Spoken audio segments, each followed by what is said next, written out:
Welcome to ThinkTech. We are raising public awareness about technology, energy, globalism, and diversity. This show is Center Stage. I'm your host, Donna Blanchard, proud managing director of Kumukuhua Theater, and we are coming to you live from Pioneer Plaza in the heart of downtown Honolulu, very near Kumukuhua Theater. I am excited about my guest today. Her name is Maria Taylor Alfaro. She is the front singer for the band, the Aldo Rays. She's going to talk with us about the Aldo Rays and their music, and also the Pacific Kulture Fest, which is coming up. Welcome, Maria. Thank you, Donna. Thank you for having me. My gosh, it's very cool. I don't even know you, really. Right, but I think we're going to get to know each other. I think we're destined to be besties. I agree. By about 3 o'clock today, we will be there. And I enjoy your music. Cheers. Really enjoy your music. I love your take on it. I love the feel of it. So I'm excited to hear about everything that you're doing, you and the Aldo Rays. And why don't we just jump right in with what's going on with the Pacific Kulture Fest? Okay. Pacific Kulture Fest, Culture with a K, will be on Sunday, September 27th. Starts at noon. It's down behind Fisher Office Supplies on Cook Street in Kaka'ako. Kids under 12 are free. Everybody else $10, but totally worth it. Vendors, classic car show, pinup girl contest, but classy pinup girls. Yeah. And they suggest that everybody dress up in their best rockabilly clothes. How fun is and that? if you need information on what that is, just go to their Facebook page, Pacific Kulture Fest on Facebook. So it's a rockabilly event. We are a rockabilly band. Therefore, we will be playing around 4 in the afternoon. Oh, okay. Yeah. It's so fun. It makes me think of Happy Days. Sure. You know, everything Grease, or the musical Grease, all of this. Yes, is definitely. So I was reading the guy who started it just is really passionate about all things His name's Greaser. Island Greaser. I'm wearing one of his shirts. Can you see? Oh, yes, we can. Okay. Awesome. Oh.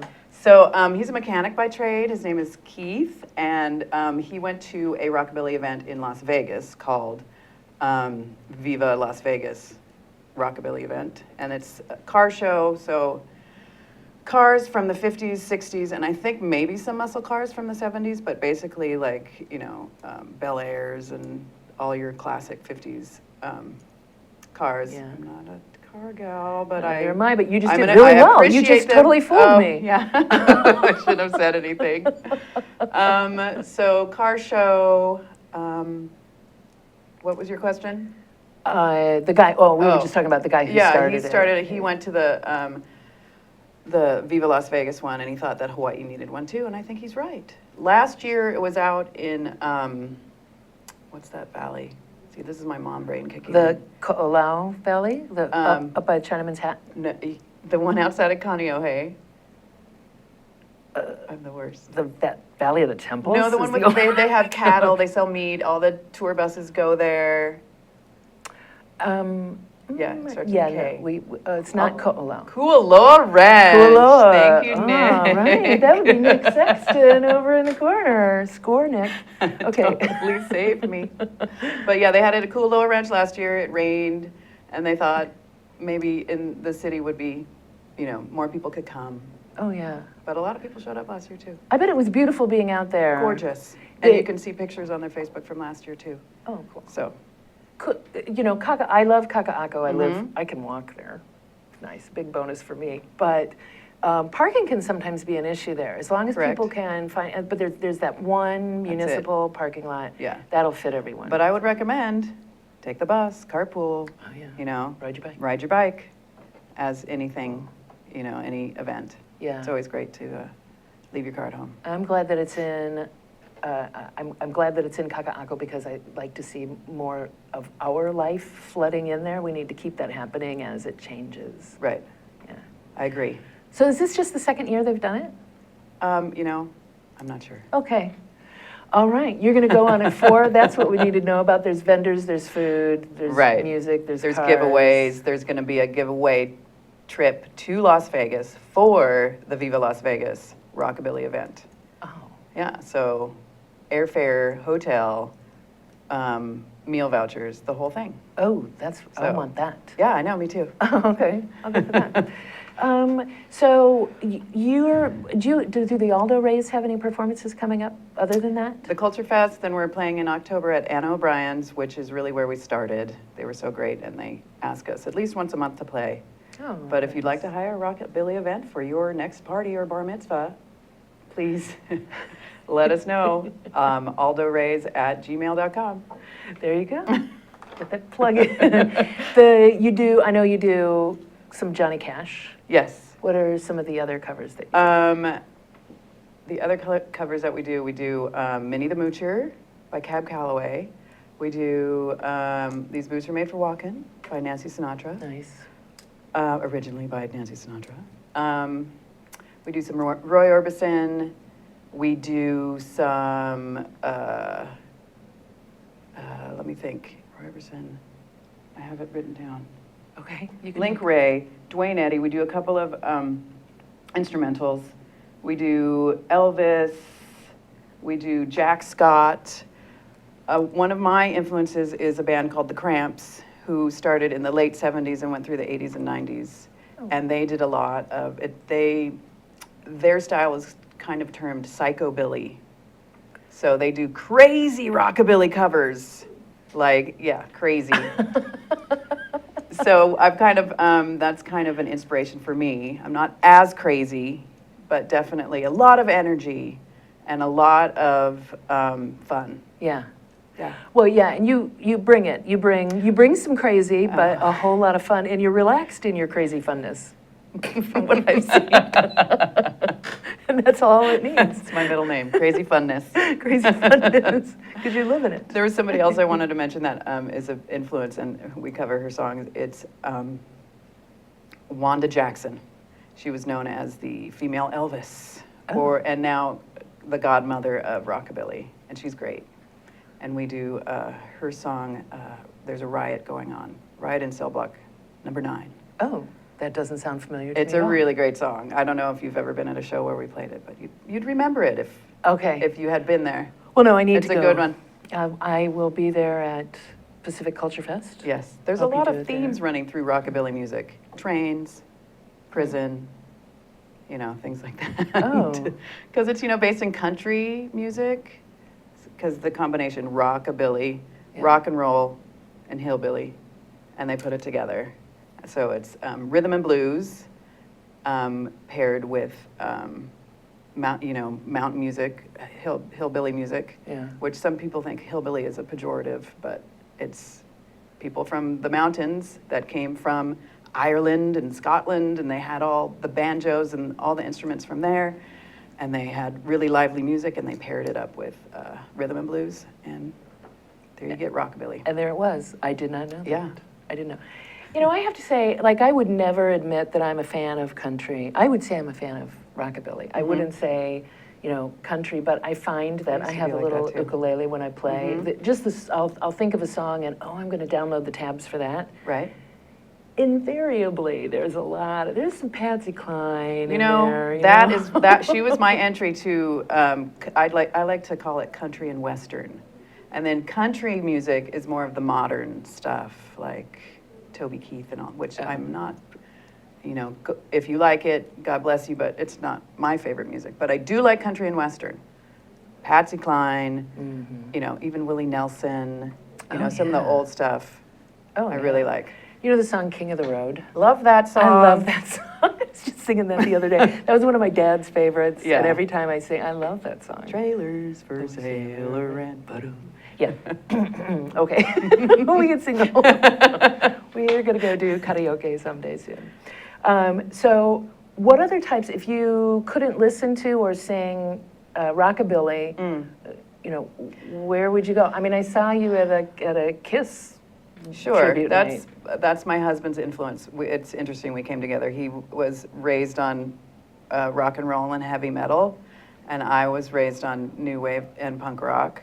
So we kind of bring those two sensibilities together, and you get rockabilly, I guess. But it's also because of the way I sing. I don't really sing.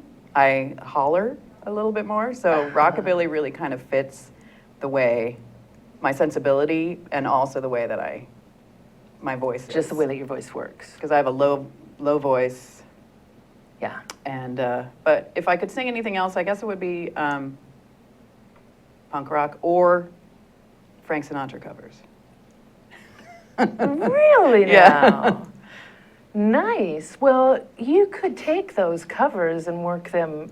Oh, sure, certainly. Yeah. We have all you sorts probably of play things we around can with do. that already. Yeah. Oh, that's interesting. Never really got into Frank Sinatra. Really? Yeah, I don't know why that is. Tony Bennett. Sure. I'm a fan of Tony Yeah, Bennett. he's good. Yeah. There's a really good documentary out there about him. He's a really interesting, smart guy. Yeah. I think Frank Sinatra said that he thought that Tony Bennett was the greatest singer of his generation, but he was Frank Sinatra. Right. You know. So you better listen to him. You better listen to him. Let me tell you. Oh, we're going to hear you sing in just about 60 Holler. seconds. We're going to hear you holla in your scarf and everything. I'm anxious to hear that. And I understand that you weren't originally a member of your husband's band. They gave you a couple of songs for a birthday present? Well, I guess I had a surprise birthday for my, I won't tell you, well, my birthday last year. It was a milestone, let's say. Oh, hey, yeah, I think turned 29. Me Thank too. you. I know. I think we're on the same milestone. 29 for the 5th time. No. 29 birthday surprise. I was totally surprised. Aww. I know. Oh, I don't know how they pulled it over on me, but I don't always pay that much attention.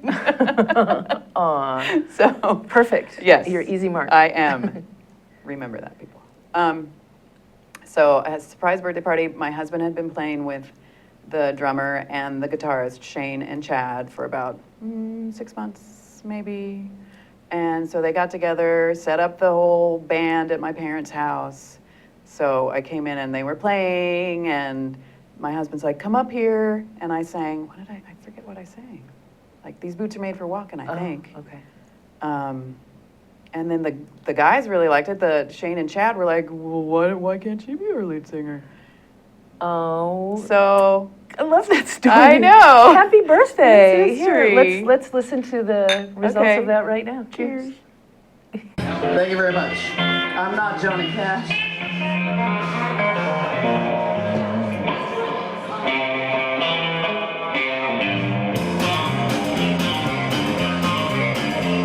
I hear that train coming, it's rolling round the bend, and I ain't seen the sunshine yet. I don't know when, I'm telling you, full of prison, and I'm dragging on.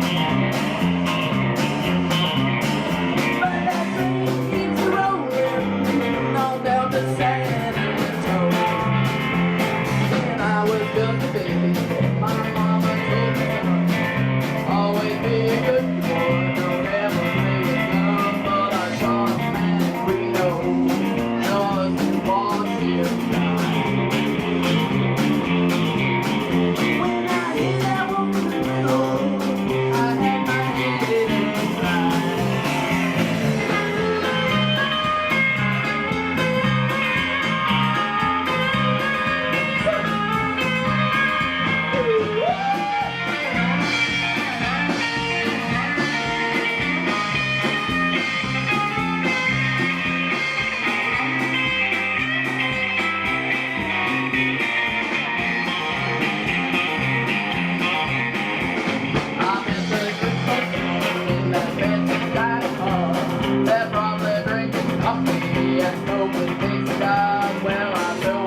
Here's the deal.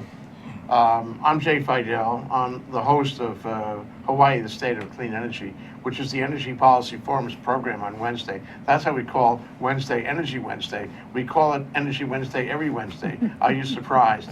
Okay, and we try to get guys like Jim Alberts here from Hawaiian Electric who can tell us what's really going on in energy. We want to be informed. It's so important. It's the most important initiative in our state. Clean energy is major, okay? And that's why we cover it on this show. That's the deal. What do you think, Sharon? I think that's great. That's why we're here every Wednesday from 4 to 5, and we hope you all join us so we can hear people like Jim coming on our show and co-host Ray Starley from Hawaii Energy. Okay, Jim, you've been here today. You've seen this. You heard what she said. What do you think? I think it's a tremendous opportunity for people to come together and talk about the issues. Oftentimes, there isn't a good forum to bring these key issues out into the public, and this is a tremendous way to go about it. And the activity of this show is essential to keep talking about energy because, as you said, it's such an essential part of our lives that we need to pay attention to it and we need to think about the future. Okay, Ray, your turn. Well, this is a special time in the history of Hawaii where we're making some pretty radical changes in the way we use energy and generate energy. And this show is the one place you can count on coming to every Wednesday and hearing something about the latest issues that are on the table, being discussed, that will affect us all going forward. So come join us, and if you have some ideas you want to share with us about energy, give us a call and let us know. We'll put you up here and let you talk for an hour. So come see us. Thanks, Ray. Thanks, Sharon. Thanks, Jim. It's great to be, from ThinkTech's point of view, it's great to have this show. We love the show. It's our most important show. So come around and listen to us 4 to 5 on Wednesday. Thanks a lot. Bye. Aloha. Aloha. Hi, I'm Donna. This is Center Stage on the ThinkTech Hawaii Digital Series. And just before we went out of the break, you saw the Aldo Rays perform the Folsom Prison Blues. That was so awesome. Is that one of your favorite songs to do? Yeah, actually. It And I looks love like Johnny it. Cash. He is one of the, I think, seminal artists of, I'm going to do some hyperbole here, perhaps, but of the 20th century. He started, early in the mid-century, and then when he was older, and he did that Rick Rubin produced records, Hurt, he covered 9 Inch Nails and all that kind of stuff. Really just, he was able to continue his career in a way that, it's unexpected and beautiful, I thought. Especially after you see the movie. Yeah. With Joaquin Phoenix and Reese and Witherspoon. yeah, And the love story between June Carter Cash and Johnny Cash is pretty amazing. yeah, it is. Yeah. So, yeah, and that music, like, It comes has- out of your gut, doesn't Yeah, it? totally. And that the driving beat, the train, Yeah. chugga chugga chugga, really, it's like same as your heartbeat almost, and it's Right. just really hits you kind of viscerally. So, Yeah. and plus I love black, and he's the man in black. Oh. It's like my favorite Well, color. there you go. That's how I choose my music, outfits. I was really into a Prince thing for a long time. See, purple. So Scarves. let's go back and scarves. Okay, so you grew up here I did. in Hawaii, In and Honolulu, then yeah. moved when you were The summer before my senior year of high school. okay. So, And were you into you're a theater person? yes, theater is what saved me in high school because I wasn't I like learning, but I don't really like school. So theater really gave me a passion to follow when I did have to go to school. I went to a school that had a great drama program in high school, and then when I got to California, I continued that. Which school that was here? Mid-Pacific. Oh, yes, they But this do was have back, a wonderful program. in the 80s.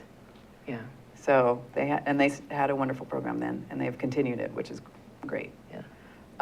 So I did a lot of plays there, learned a lot.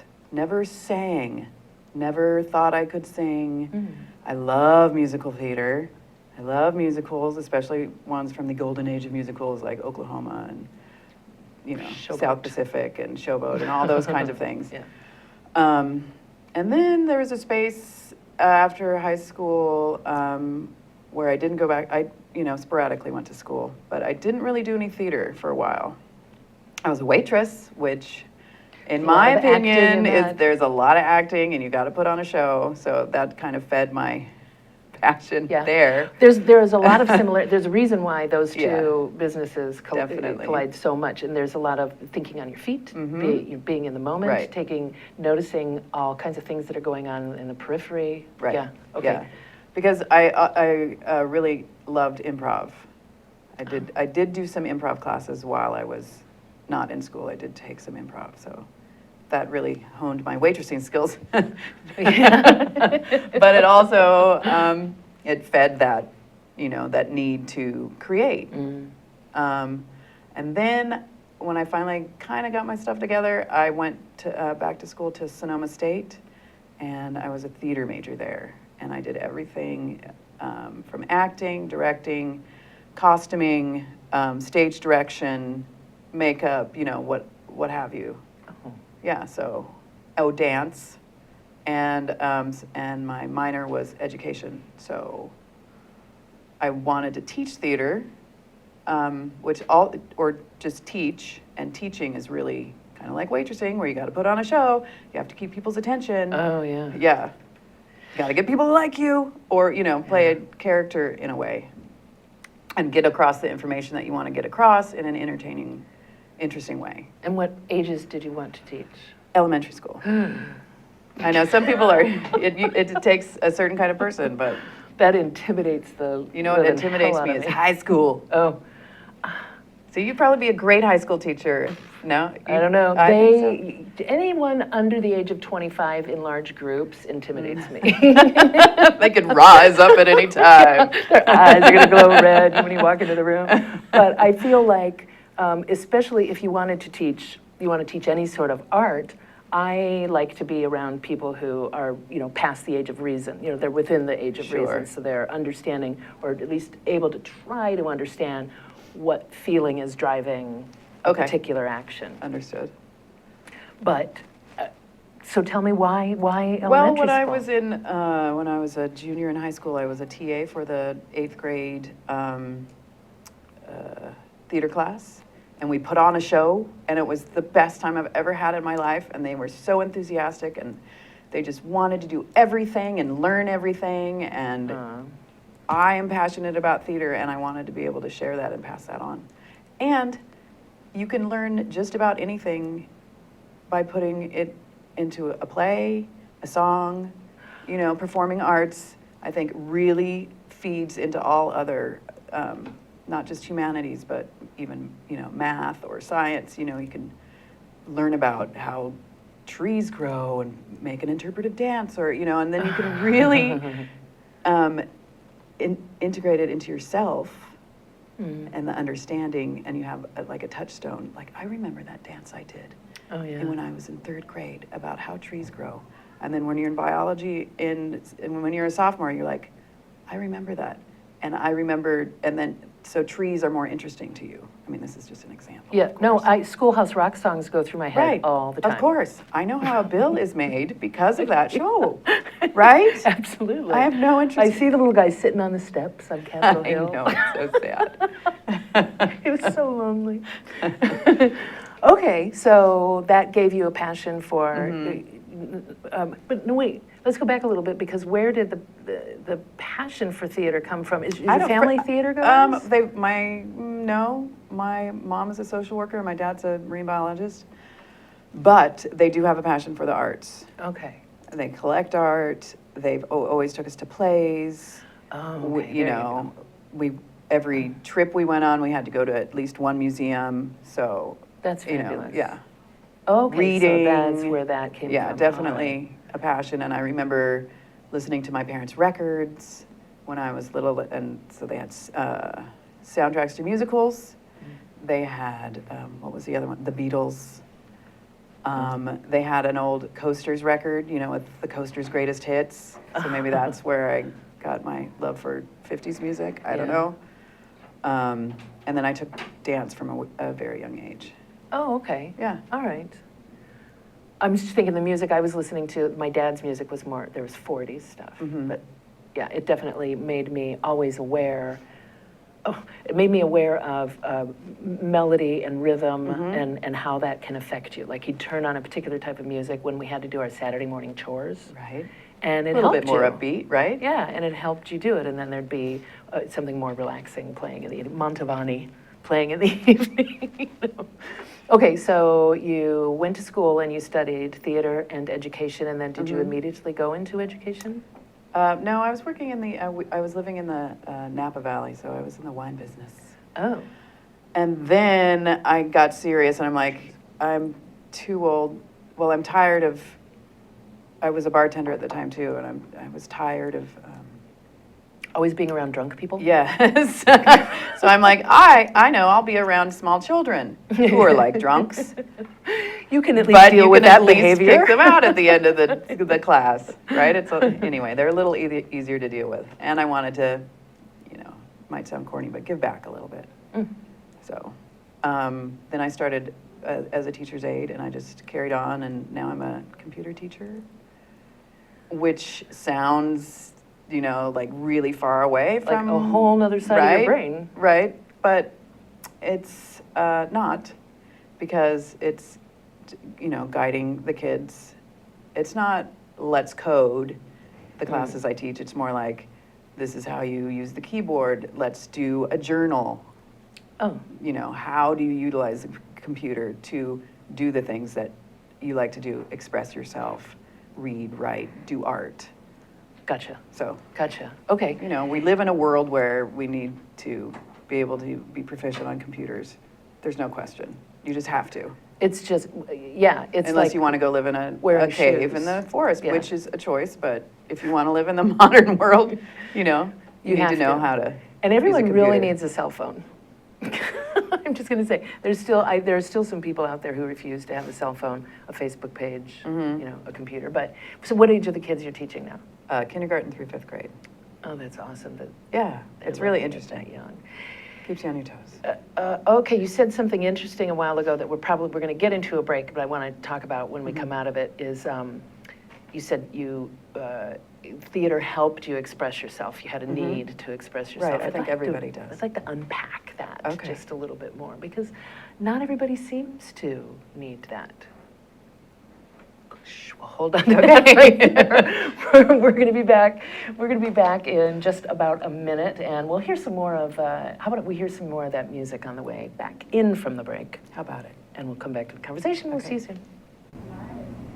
Hi, my name's Cindy Matsuki, and I host the show High Growth with HTDC on ThinkTech Hawaii. This is the show where we talk about all things tech, innovation, entrepreneurship, and manufacturing, because there's so many things going on in Hawaii and more people should know about them. So this is the program that you can come and find out about all the things happening in Hawaii. And this show also airs on Olelo 54 along with ThinkTech Hawaii. And it broadcasts live every other Tuesday at 3 p.m. So don't forget, check out the show Tuesday, 3 p.m. every other week. High Growth with HTDC. Thanks. Aloha, my name is Roy Kodani, and every Wednesday at 1 p.m.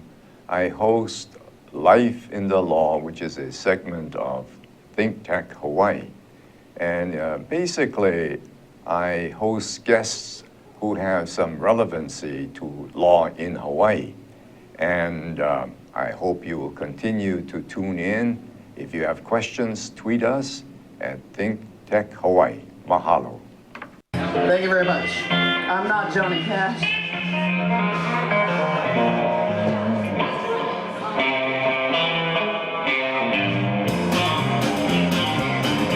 I hear that train coming, it's rolling round the bend, and I ain't seen the sunshine yet. I don't know when, I'm stuck in both prison, and I'm dragging on. But that train keeps rolling. Hi, we're back. That was more of the Aldo Rays, and we're gonna, I need to let you know that that video was shot by Damon Ramsey, who's one of the Lolo Brothers. Their show is on Thursdays at 5 o'clock here, Lolo Brothers and Friends. And you're gonna see some pictures here while we're talking. Zuri's got some pictures she's gonna show of the Aldo Rays. Those were taken by Joe Corelli, who's the other Lolo brother. That's right. That's right, we gotta make sure we give them some kudos. Oh, this is not by Joe. This is some a poster from the Pacific Culture Fest. See, there's the address, 445 Cook Street. In Kaka'ako, which is Kaka'ako Agora. I believe It's so. right there, yeah. Yeah.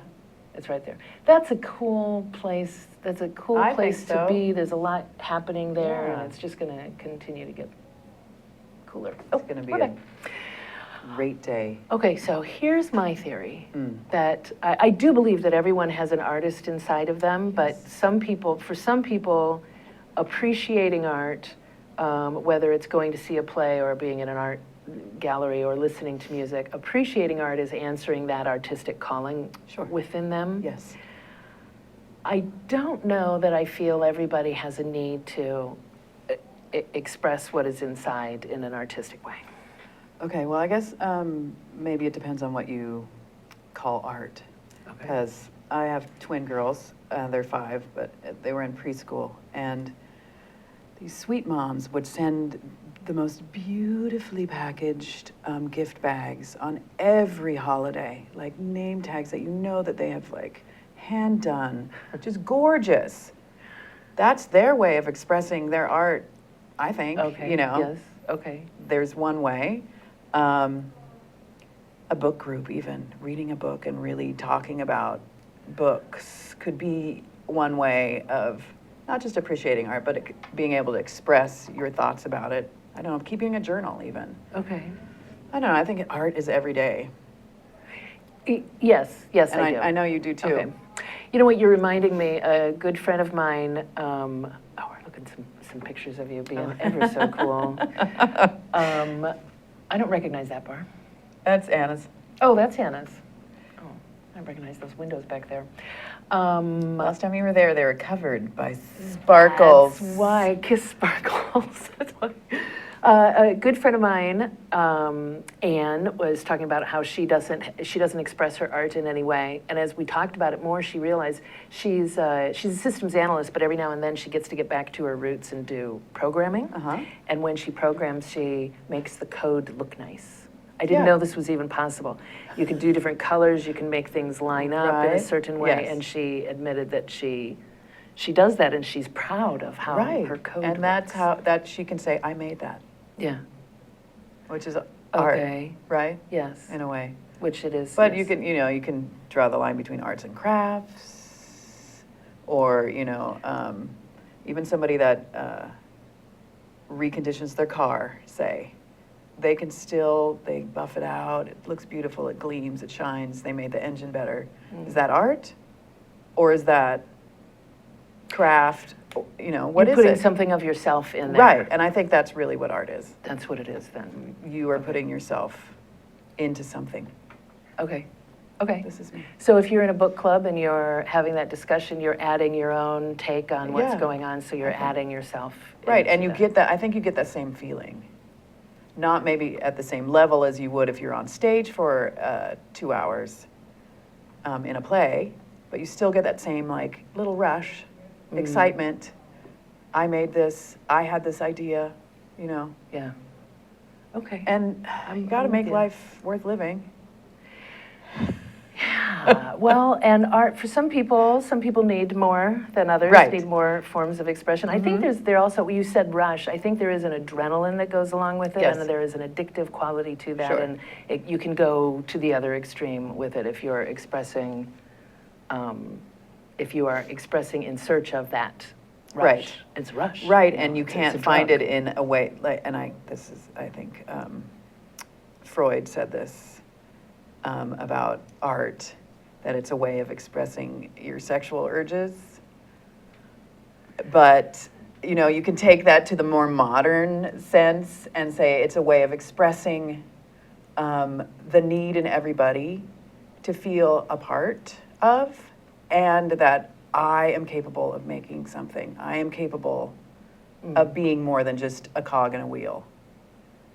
And I think that's what Freud meant by sexual urges. He meant you are beyond just your human or your animal instincts. We can go above and beyond that. That's what makes us human, right? That's what sets us apart, is Right. that expression that goes beyond just, yeah. Right. And I think that expression can take a lot of different tacks. It can, yeah. Okay, I'm tracking. Okay, Do you not agree? I know, I do agree. I do agree. There's a whole rabbit hole. We could go down there. Totally, I know, but Because I think see- everything is sexual expression. Well, sure. I mean, we could go there. Because, I mean, hello, getting up on stage and singing rock and roll.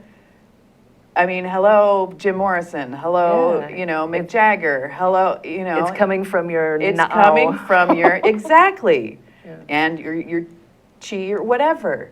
It is, you have that fire in your belly. Everybody has that fire in your belly. And it's a sexual urge. And then as humans, we're able to channel it into singing, performing, fine arts, writing, running. Even, you know, I'm not an avid runner, but people who are, that's their way of expressing their, you know what I mean? Really? Okay, yeah, I expressing mean, you an can urge. really, an urge. Yeah, I but don't see a also- creation there. No. Unless you're talking about what you're doing with your physical form. There's that. Bodybuilders, You know? they're creating something. Right. So you could really go you know, to the very edge of the earth with this, you know, that everybody has their way of expressing themselves or creating. Yeah. Okay. And it's okay. not necessarily a play, or it's not necessarily, Something that we Singing. call art. right. So let's talk about, there are people who, we all have these urges and they're expressed in different ways, and then here's confidence is a big, because there are a lot of people for whom their number one fear in life is public speaking. It's Sure. not death, it's public speaking.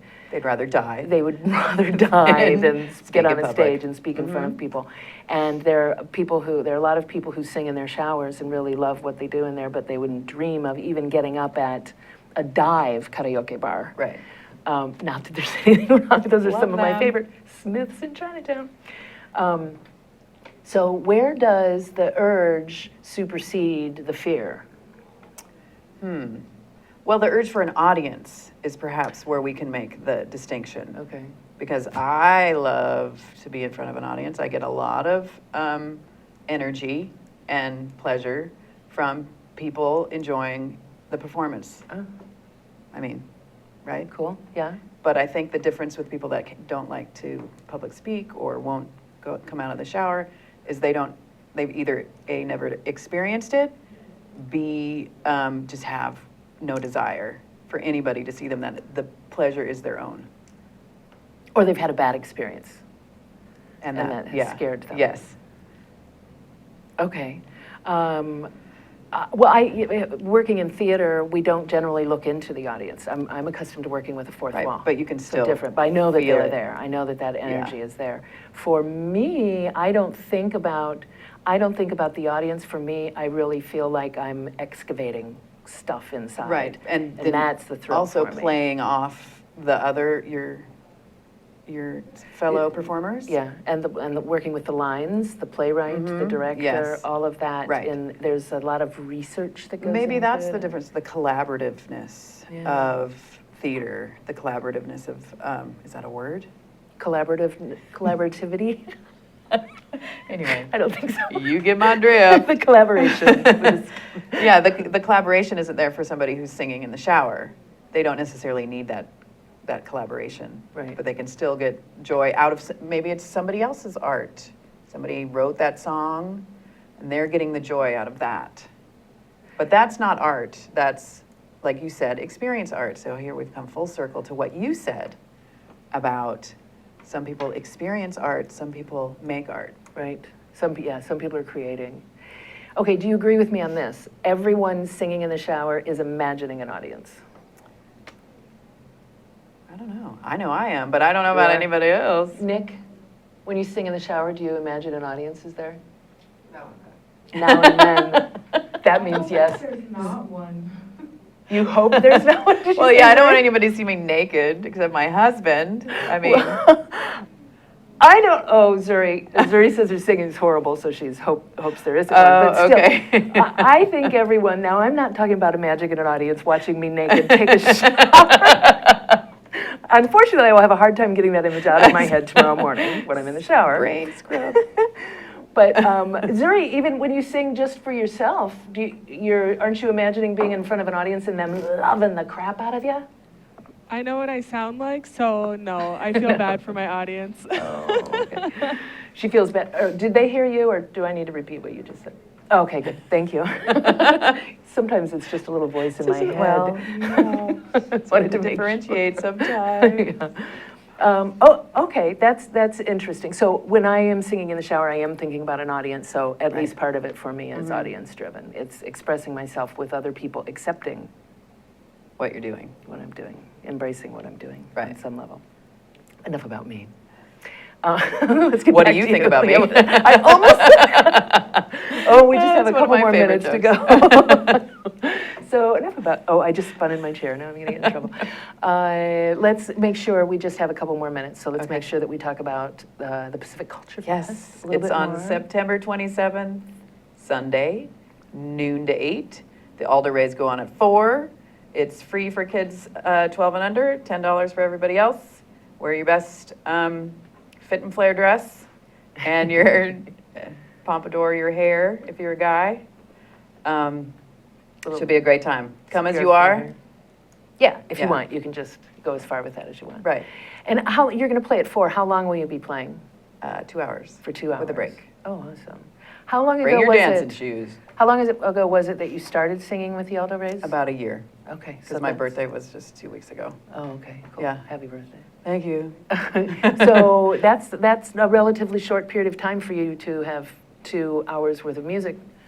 ready to Yeah. go. But a lot of it is probably songs you've known since you were a kid. We have some original instrumentals, we have regular instrumentals, but we do have about probably 30 songs in our repertoire. So yeah, Nice. yeah, it's super fun, so fun. And you I have, have a good time, and that usually translates to the audience having a good time. everybody else is allowed to have a good time. Right, As long as you are I having give a them good permission. time. We are so best friends right now. And then you are at Anna O'Brien's. October 19th, I think. That's Look a on Saturday. the- Yeah. That's a Saturday. Look on the Anna O'Brien's Facebook page, and when their October calendar comes up, I think it's going to be Chicks with Picks is the name of the night. Awesome. Yeah. And And I want to give a shout out to Kathy Lowenberg, who really championed us and got us some gigs at the beginning when we started. And I just want to say thanks, Kathy. we love Kat. And thanks, Nate, my husband. And thanks, Shane and Chad. And, And thanks, Donna. and thank you for being here. That This was was so so perfect. fun. You helped me wrap up. Thank you. Thank everybody else for being here. I just absolutely loved having this conversation with Maria. We're going to continue it. You should come back and join us next time. We'll be here next Wednesday at 2 o'clock. I would also like to thank our studio overlord, Zuri Bender, who is in my ear and right over there. I would like to thank Nick Sexton, who's sitting right over there, our floor manager. And I would like to thank Jay Fidel, who somehow manages to put it all together. We will see you next week. Bye.